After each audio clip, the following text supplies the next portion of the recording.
님이 지구에 오셔서 안개와 같이 흐릿했던 것들이 확실해진 것이 있습니다.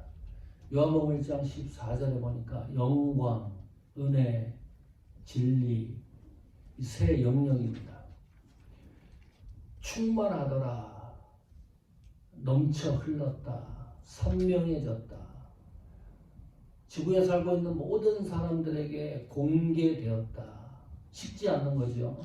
어느 한 순간에만 정지되는 것이 아니라 예수님 오실 때까지 영광, 은혜, 진리는 모든 사람들에게 흘러 넘치는 선명해진 하나님의 역사를 보게 되었다. 그런 뜻입니다.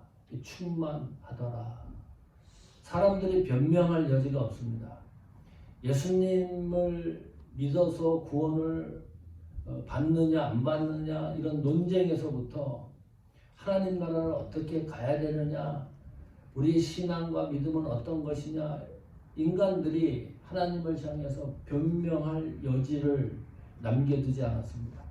그 예수님을 독생자, 아버지의 독생자로 우리에게 소개를 합니다. 이 독생자라고 하는 단어 때문에 지금까지 신학적, 종교적으로 논쟁이 심화됩니다. 자, 봐라.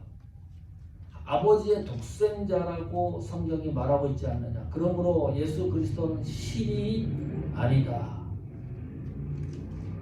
이 예수 그리스도는 우리 인간과 마찬가지로 하나님에 의하여 창조된 존재에 불과하다. 그러니 구원자라고 하는 것은, 우리 인간을 구원하겠다고 하는 것은 거짓말이다. 잘못된 것이다. 과연 그럴까요? 이 독생자라고 하는 말, 킹 제임스 영어 성경 갖고 계신 분들 확인해 보십시오. 영어 성경에 이 독생자를 The only begotten 이라는 단어를 사용하고 있습니다. New American Standard Bible 성경도 그렇고 New King James 성경도 The only begotten, 이게 독생자래요. 무슨 말입니까? begotten이라는 단어는 창조하다, 창조되었다의 반대 개념입니다. 하나님과 관계성을 강조한 단어가 독생자입니다. 다시 말하면 여기에 등장하는 예수 그리스도는 하나님에 의하여 창조된 존재가 아니고 하나님과 관계된 존재, 그분이 독생자라는 거예요. 우리가 생각하는 개념과 완전히 틀리죠. 하나님의 외아들도 아닙니다. 독자도 아닙니다. 하나님과의 관계에 있어서 유일하신 분, 그분이 예수 그리스도이십니다. 지금까지 잘 쫓아오셔야 됩니다. 자, 그 예수 그리스도가 인간의 몸을 입고 이 땅에 오셨다. 이걸 어떻게 설명을 해야 돼요, 우리한테? 어떻게 이 놀라운 신비적인 사건이 우리에게 설득이 되고 이해가 되는 거죠? 신이 인간이 된 것도 이해불능입니다. 이해가 안 되는 거예요. 마리아와 요셉이 그 예수님이 이 땅에 오신 역사적인 사건을 잘 알고 있잖아요. 아무리 설명을 해도 인간의 이성과 지식과 논리로는 해석할 길이 없어요. 예수님이 이 땅에 오신 것을 성경이 그나마 우리를 위해서, 성도들을 위해서 하나님이 아버지시고 예수 그리스도가 독생자 아들이시다. 그 관계를 설명하니까 조금 이해를 하는 거지. 삼위일체 관계를 인간의 지성으로 다 이해할 수 있나요? 설교를 하고 있는 백목사도 아닙니다. 신비 중에 신비이기 때문에 방법이 없습니다. 그렇다고 우리가 하나님 예수 그리스도 성령을 믿지 않는 건 아니죠. 확실하게 신뢰하고 믿음의 대상으로 섬겨 나가지만은 그런 신비한 역사 속에 예수 그리스도가 이 땅에 오신 겁니다. 설명할 수 없는 그 일이 우리 눈앞에 벌어진 거예요. 지난주에 예수님이 오셔서 요한복음 1장 14절에 영광에 대해서 설교를 했습니다. 영광이 확실해졌다. 오늘은 그 두 번째 은혜입니다. 예수님이 오셔서 은혜라고 하는 퍼즐이 완성됐거든요. 은혜라는 말 얼마나 많이 사용해요. 기도할 때 은혜 얼마나 많이 사용해요. 오늘 설교 시간에도 수없이 은혜라는 단어를 사용할 거예요. 예배 끝나고 나면 목사님 설교에 은혜 받았습니다. 저희 어머니는 귀가 안 들리고 눈도 어둡고 몸에 기운도 없고 힘이 없는데 나를 전화하면 하시는 말씀, 하나님 은혜로 살아. 그 은혜가 없으면 호흡할 수 없는 일순간도 존재하지 않는다는 거잖아요. 힘들고 어려운 터널을 지나갔을 때 하나님 은혜로 견뎌냈어. 그 은혜는 그 순간에 하나님이 인내케 하시는 그런 은혜가 나에게 있었다.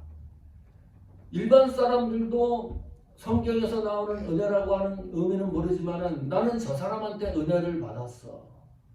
너무 많이 사용되고 있습니다. 세 가지 오늘 이 시간에 이 은혜의 완결편을 예수님 오심으로 정리를 하려고 합니다. 지금은 그 제로 상태에서 오늘 말씀을 들으셔야 됩니다. 우리 너무 이 지식이 풍부하기 때문에 다 아는 내용이에요. 이 아는 내용을 왜 굳이 또 설교를 하고 들어야 되느냐 그런 의문이 생기거든요. 나는 완전히 초신자라고 생각을 하십시오. 그래서 오늘 말씀이 어떻게 은혜가 어떻게 내 속에서 움직여져 나가는 것을 역사적으로 살펴보려고 합니다. 첫 번째 조명은 언어적인 이해입니다. 은혜는 히브리 말도 은혜가 나오고 헬라어도 은혜라고 하는 단어를 사용합니다. 히브리어로 이 은혜라고 하는 뜻은요, 호의를 베풀다, 불쌍히 여기다, 가엾게 여기다 라는 단어에서 파생된 것이 은혜입니다. 헬라어는 좀 특이합니다. 어떤 사람에 대해서 끄는 힘이 있는 단어가 은혜입니다. 매력, 아름다움, 친절 그런 뜻이 포함되어 있습니다. 우리가 잘 알고 있는 거 은사, 감사, 성찬이라는 이 단어도 은혜의 단어에서 파생된 단어들입니다. 이 폭이 굉장히 넓어지는 거죠. 다시 이것을 이제 정리를 해보면 이런 의미가 되는 거예요. 은혜라고 하는 것을 한 문장으로 정리를 하면 하나님에 의해서 하나님이 대가를 지불하고 하나님이 우리를 향하신 사랑의 실제적인 표현이 은혜라는 말입니다. 어떤 이론적이고 개념적인 내용이 아니라 실제적인 표현이 예수님이 이 땅에 오신 사건이니까 그것이 우리 눈앞에 벌어진 것이니까 그것이 은혜라는 거예요. 그래서 바울이 이렇게 고백해요. 이 은혜의 감정을 느끼고 고린도전서 15장 10절입니다. 같이 읽겠습니다. 시작.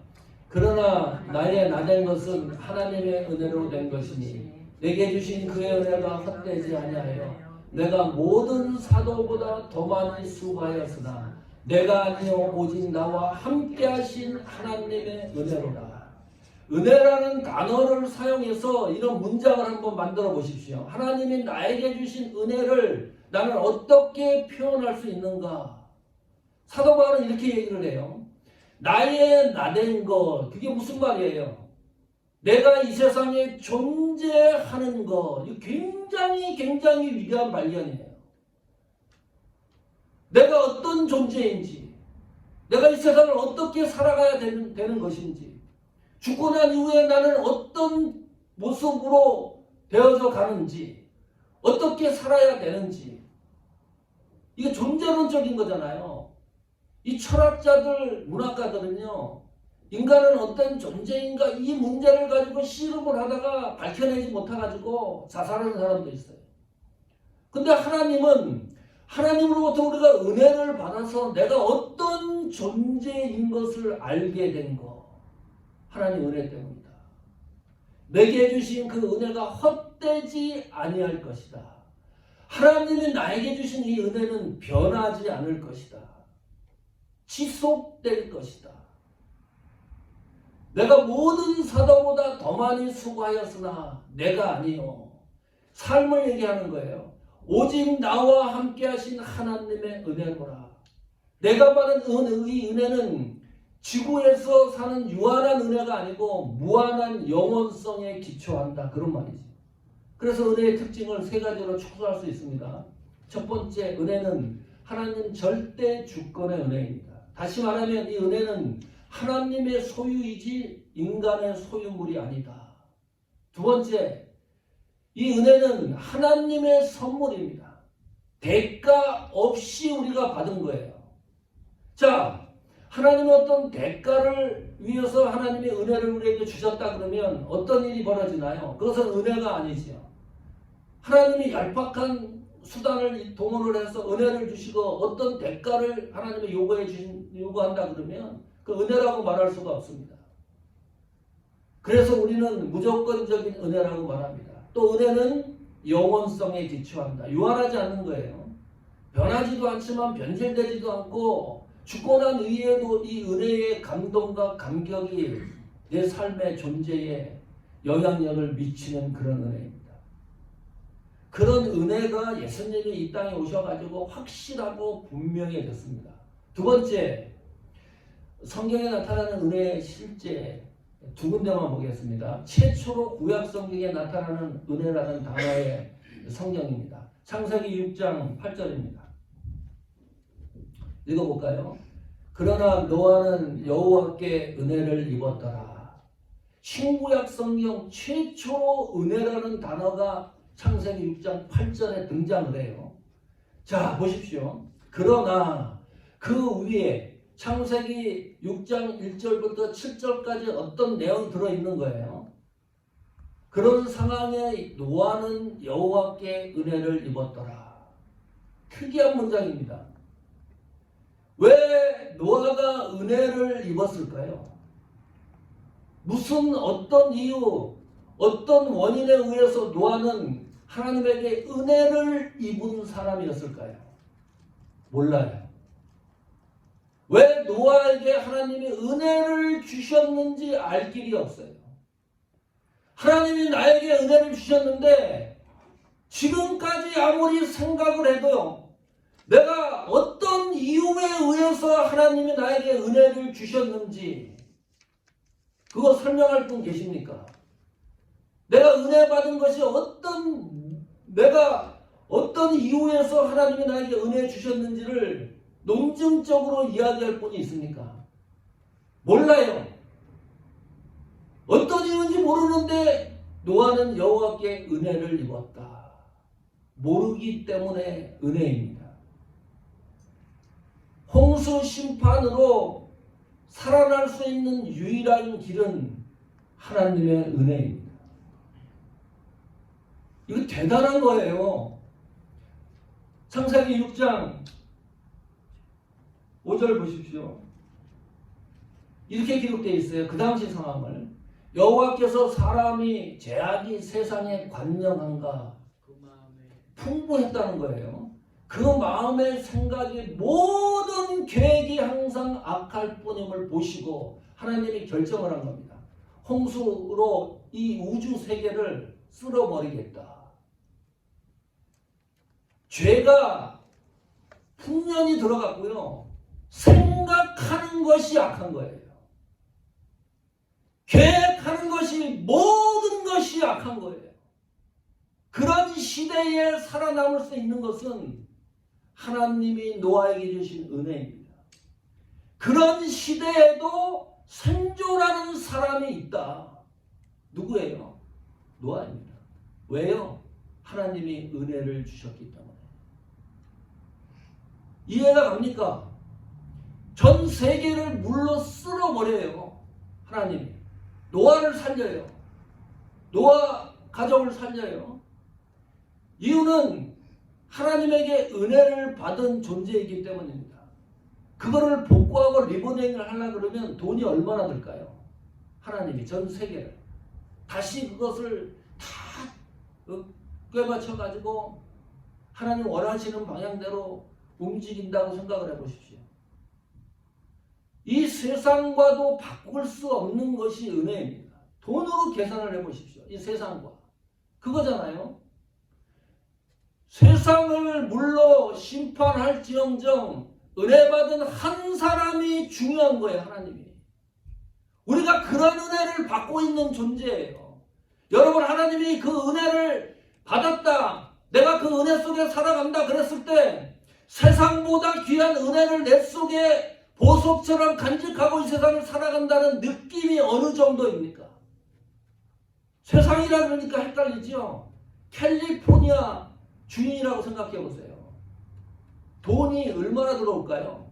렌트비 내고 뭐 해가지고 캘리포니아 이것이 내 것이라 그러면 그것보다 더 중요한 것이 은혜예요. 캘리포니아를 쓸어버리더라도 하나님은 은혜 받은 한 사람을 위해서, 그 은혜 받은 사람을 생존하게 시키기 위해서, 그 은혜가 변하거나 식거나 후퇴하거나 상실되지 않게 하기 위해서 하나님은 죄악된 캘리포니아 같은 땅덩어리를 물로 쓸어버리는 거예요. 그것이 우리가 받은 은혜의 역사입니다. 계시록 22장 21절입니다. 신구약 성경 마지막 성경의 요한계시록이죠. 그 21절이 마지막 구절입니다. 이렇게 돼 있어요. 한번 읽어보십시오. 시작. 주 예수의 은혜가 모든 자들에게 있을지어다. 아멘. 은혜가 모든 자, 여기서 말하는 은혜는 어떤 은혜일까요? 22장 20절 보십시오. 이렇게 나와 있습니다. 이것들을 증거하시니가 가라사대 내가 진실로 속히 오리라 하시거늘 아멘. 주 예수여 오시옵소서. 요한계시록 마지막 남긴 그 은혜의 역사는 적어도 성도는 다시 오실 예수 그리스도를 소망하는 은혜입니다. 우리 신앙의 목적이 거기 있는 거죠.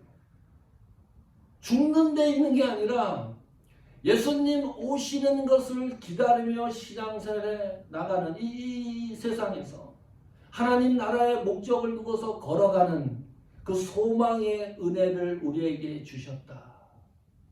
은혜는 참으로 놀랍고 신비로운 가치입니다. 성도는 이 세상에서 가장 비싼 보석을 안고 살아가는 존재입니다. 세 번째, 은혜의 최상의 가치는 뭘까요? 내가 하나님의 자녀가 되었다는 것이 은혜로 인식되는 것이 하나님 은혜의 최고의 가치입니다. 내가 하나님 자녀라는 것을 내가 느끼는 거예요. 놀라운 일이죠.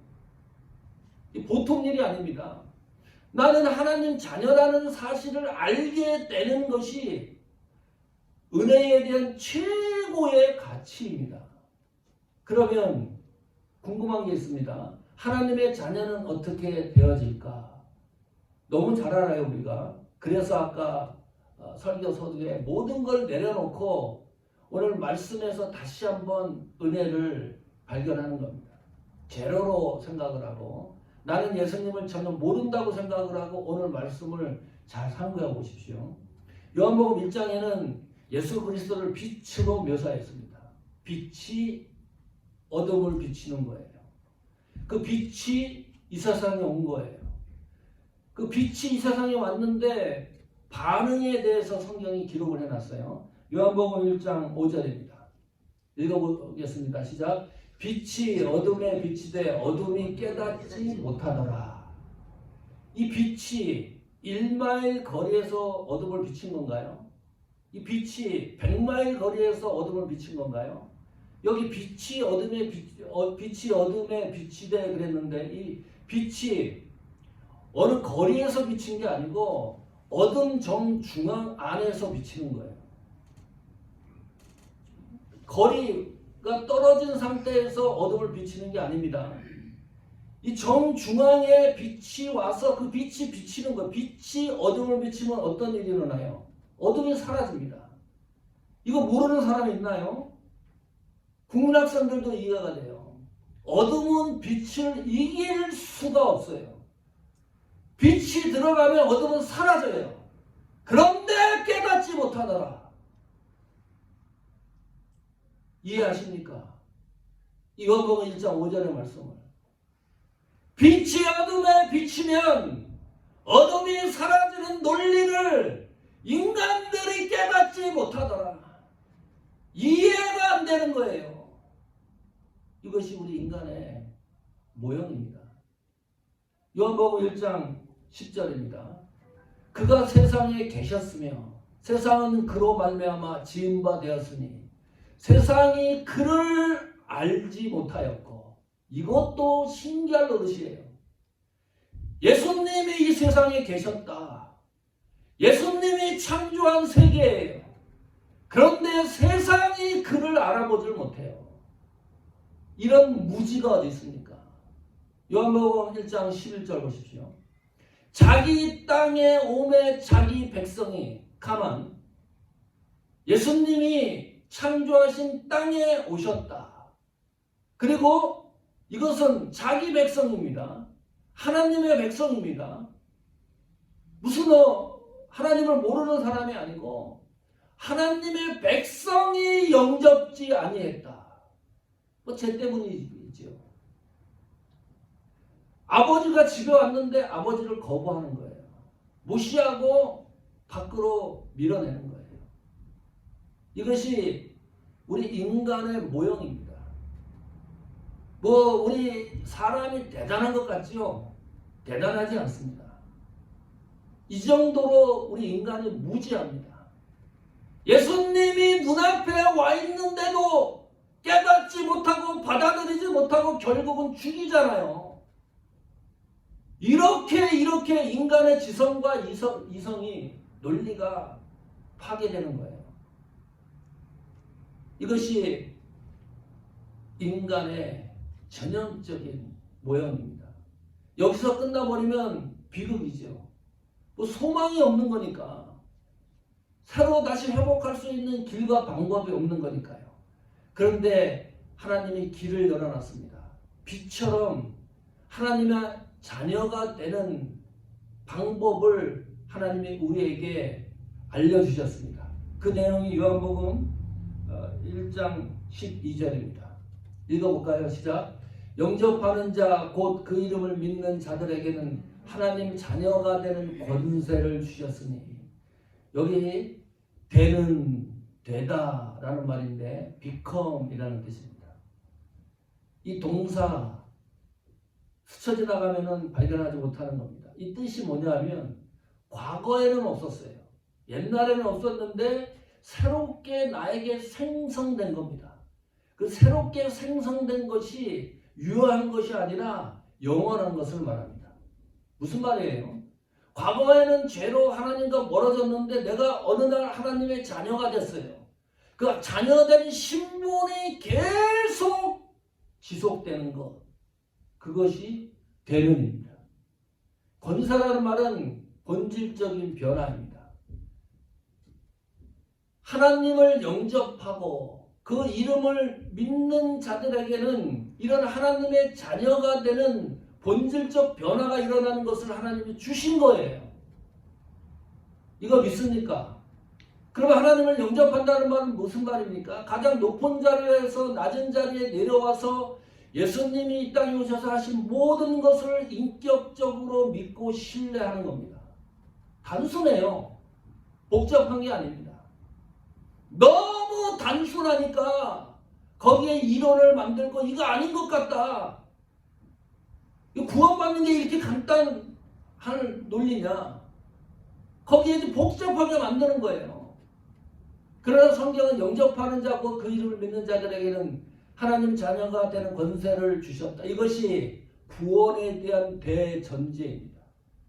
지역, 성별, 피부색 관계없이, 직분에 관계없이, 신분에 관계없이 하나님은 길을 열어놨습니다. 영접하고 그 이름을 믿으면 하나님 자녀 되는 권세를 주셨습니다. 얼마나 복된 거예요. 자, 문제가 지금부터입니다. 그런데 이 복음을 듣고 믿는 사람이 있는가 하면 믿지 않는 사람들이 나타나는 거예요. 이 복잡해지는 거예요. 이런 생각해 보셔야 됩니다. 왜 똑같은 복음인데 어떤 사람은 영접하고 예수님을 믿어서 하나님의 자녀가 되는 사람이 있는가 하면 어떤 사람은 죽는 그 순간까지 이 간단한 것인데 이것을 받아들이지 못하고 하나님의 자녀가 되지 않고 죽는 사람들이 일어날까? 예수님이 이 땅에 모든 사람들을 위해서 오셨다고 한다 그러면 79억 5천만입니다. 지금 세계 인구가. 그럼 79억 5천만이 다 구원을 받아야 되는데 그런 일도 일어나지 않고 어떤 사람은 믿고 어떤 사람은 안 믿는 이유가 뭘까? 그 이유가 요한복음 1장 13절에 등장합니다. 읽어보십시오. 시작. 이는 혈통으로나 육정으로나 사람의 뜻으로 나지 아니하고 오직 하나님께로서 난 자들이니라. 하나님의 자녀가 되는 조건은 혈통으로 되지 않는다. 이면은 어딘가 이유를 밝히는 접속사죠.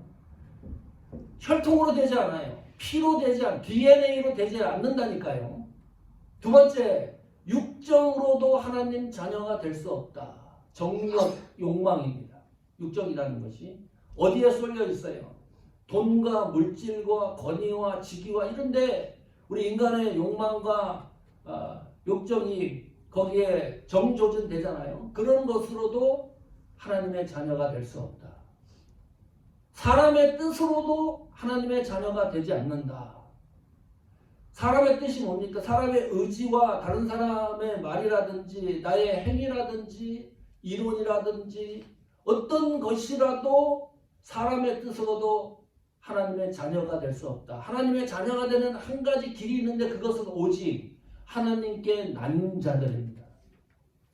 왜 복음을 믿지 않는 사람이 나타나고 안 믿는 받아들이는 사람이 나타나는가? 오직 하나님께로 난 자들만이 복음을 믿기 때문입니다. 이거는 백승철 목사가 어떤 추론을 해서 얘기하는 게 아니고 성경 말씀 그대로 이 얘기를 하는 거예요. 또 성경에 그렇게 나왔잖아요. 그래서 그런 일들이 일어나는구나. 오직 하나님께로 난 자들이 하나님에 의해서 하나님의 자녀가 되는구나. 그래서 그것을 은혜라고 말하는 거예요. 하나님의 은혜는 100% 하나님의 은혜입니다. 하나님의 은혜는 70%는 하나님의 은혜고 30%는 우리 행위에 그래서 결합이 돼서 은혜가 형성되는 게 아니라 하나님이 우리에게 주시는 100% 하나님의 은혜입니다. 사람의 행위와 사람의 의지와 결합이 들어가지 않는 순수한 은혜. 오직 하나님께 난 자. 요한복음에서 이걸 또 이렇게 얘기를 합니다. 요한복음 3장 5절입니다. 예수께서 대답하시되 진실로 진실로 내게 이르노니 사람이 물과 성령으로 여기 보세요. 나지 아니하며 하나님 나라에 들어갈 수 없다. 하나님의 자녀가 아닌 건 하나님 나라에 들어갈 수가 없는 거죠. 요한복음 아까 읽은 데서는 하나님께로 난 자, 요한복음 3장 5절은 똑같은 의미지만 성령으로 의해서 난 자. 또 있습니다. 요한복음 8장 47절입니다. 하나님께 속한 자, 여긴 또 하나님께 속한 자, 하나님의 말씀을 듣는다. 너희가 듣지 아니함은 복음을 아무리 얘기해도 듣지 않는 것은 하나님께 속하지 아니하였음이로다. 내가 이 복음을 믿는 것은 하나님께 속한 자라는 증거입니다. 이것이 놀라운 일이에요. 믿고 싶다고 믿어지는 것이 아닌구나. 예수 그리스도가. 그러니까 은혜가 최고의 가치, 최고의 보석입니다. 하나님께 속한 자. 하나님께 난 자만이 하나님의 자녀가 될 수 있습니다. 성령에 의하여 난 자만이 하나님의 자녀가 될 수 있구나. 하나님께 속한 자만이 하나님의 자녀가 될 수 있구나. 기분 나빠하는 사람들이 있어요. 그럼 이게 뭐냐 도대체. 내가 뭐가 되는데? 나는 뭐가 되는데? 가만히 있어도 하나님께 속한 자는 하나님 자녀가 된다 그러니까. 그거 가지고 또 시비를 걸어요. 그래서 이렇게 얘기를 합니다. 그럼 이것이 하나님이 선택한 백성이라는 말인데 하나님이 선택한 사람, 하나님에게 속한 자는 하나님 나라를 가는데 이 세상 엉터리로 살아도 되는 게 아니냐. 그것이 보장된 게 아니냐. 하나님 나라로 가는 길이 맞아요? 틀려요? 맞아요. 희한하죠? 하나님에게 속한 사람은 이 세상 엉터리로 살아가도 하나님 나라 가는 이 신앙의 믿음의 줄기가 변동되지 않아요. 그래서 하나님의 은혜가 강력한 거예요. 자, 그런데 어디 성경에 이 세상을 하나님 자녀가 이 세상 엉터리로 살라고 하는 기록이 어디 있습니까? 나는 하나님 자녀라고 생각을 하고 하나님 나라가는 보장을 얻었다고 생각하는데 이 세상을 엉터리로 살아가는 사람은 가짜입니다. 공식적으로 맞지가 않아요. 내가 하나님의 자녀라는 사실을 알면 성경에서 얼마나 규정되어 있습니까? 우리의 삶의 모형이. 대충 살 수가 없어요. 보장이 됐다고 대충 사는 게 아니에요. 십자가를 지고 나를 따라오라. 이웃을 내 몸처럼 사랑해라. 원수를 사랑해라. 야고보 사도는 그렇게 말하잖아요. 행함이 없는 믿음은 죽은 것이라 까지 얘기를 해요. 이것이 성경이 하나님 자녀들에게 요구하는 신앙의 강령입니다. 그냥 대충 살 수가 없어요. 내가 하나님에게 속한 자라 그러면, 내가 하나님에게 난 자라 그러면, 성령에 의해서 난 자라 그러면 이 세상을 대충 살아갈 수가 없습니다.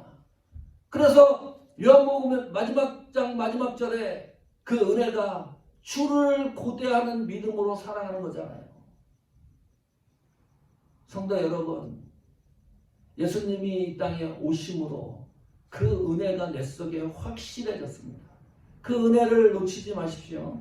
요한복음 1장 16절입니다. 같이 다 읽어보겠습니다. 시작. 우리가 다 그의 충만한 데서 받으니 은혜 위에 은혜로다. 기가 막히죠. 충만한 데서 은혜를 받은 거, 그게 뭐지요? 내가 하나님 자녀된 은혜입니다. 그런데 성경은 거기에서 끝나지 않습니다. 하나님 자녀에게 또 은혜를 주시는 거예요. 이번 성탄에 다시 한번 여러분 신앙을 점검하십시오. 다짐하십시오. 은혜대로 말씀하십시오. 은혜대로 생각하십시오. 하나님이 은혜 주시는 대로 행동하십시오. 은혜대로 섬기십시오. 은혜대로 인내하십시오. 내 생각대로, 내 감정대로, 내 이론대로 하는 것이 아니라 하나님이 주신 그 은혜대로, 그 은혜가 단순한 은혜가 아니라 충만한 은혜입니다. 그 은혜가 남은 여러분의 생애를 지탱할 수 있는 힘이 되기를 축복합니다. 그 은혜로 사역의 역사를 다시 쓰는 사모하는 교회와 여러분의 헌신이 되기를 축복합니다.